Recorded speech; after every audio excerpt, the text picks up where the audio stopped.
There's no way to make light of this issue, nor bury our heads in the sand. We must cover our youth in prayer, but we must also teach them to be wise and aware, and to take a stand. 1.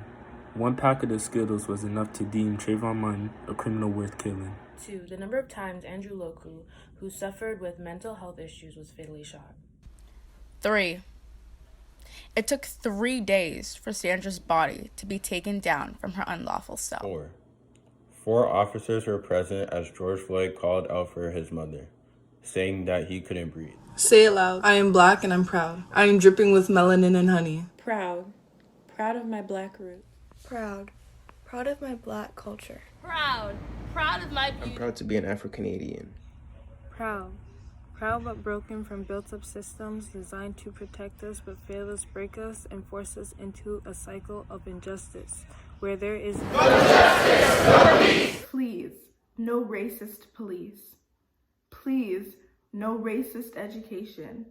Please, no racist governments. Please, no racist work environment. Years of inequality skin as thick as southern trees, and we beg and pledge. Black Lives Matter. We say Black Lives Matter. You say all lives matter. All lives do matter, but there are way too many victims, way too many names. And we stand in solidarity with Black lives. Black communities, Black youth, our ND Black students. We never forget the omnipresence of racism in our local grocery stores, our schools, our parks, and our playgrounds. May we never forget.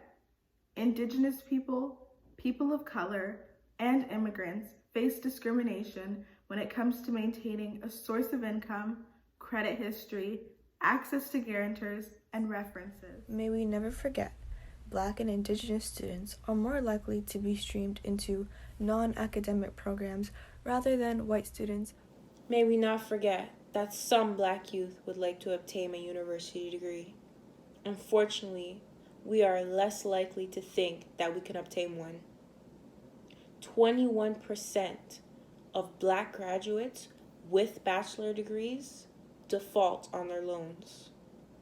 That's 5 times more than our white peers. May we never forget that the $10 bill that reminds us of Viola Desmond, a successful Black woman who was jailed, convicted, and fined for defiantly refusing to leave a whites-only area of a movie theater in 1946, and leading the pursuit of racial equality in Canada. 9. In 2009, civil rights and labor union activist Stanley Grizzle was awarded the Order of Ontario in recognition for his civil rights work. In 2018, Larissa Crawford served as the G7 Youth Head Delegate of Canada, where she lobbied successfully for Indigenous climate actions and several other events with the United Nations that contributed to earning over $100,000 worth of scholarships and awards she used to fund her undergrad. 7. In 2007, Jean Augustine was called on by the Government of Ontario to lead an important initiative commemorating the 200th anniversary of the abolition of the Slave Trade Act. She's also the first African-American woman to be elected to Canada's House of Commons as a member of the Parliament. 6. In 1946, after being arrested, convicted, and fined for sitting downstairs in the whites-only seats at the Roslyn Theatre, Claire Best founded the Clairson, the first Black-owned and published Nova Scotia newspaper. 5. In 2005 and 1997, Leonard A. Braithwaite was the recipient of the Order of Ontario for his work as the first Black Canadian to be elected as legislator in Canada, and for speaking out against a 114-year-old Ontario law that allowed for separate and segregated schools for children of color. 4. In 2004, Yolanda James was the first and youngest Black female of the National Assembly of Quebec, as well as the first cabinet minister in Quebec history. 3.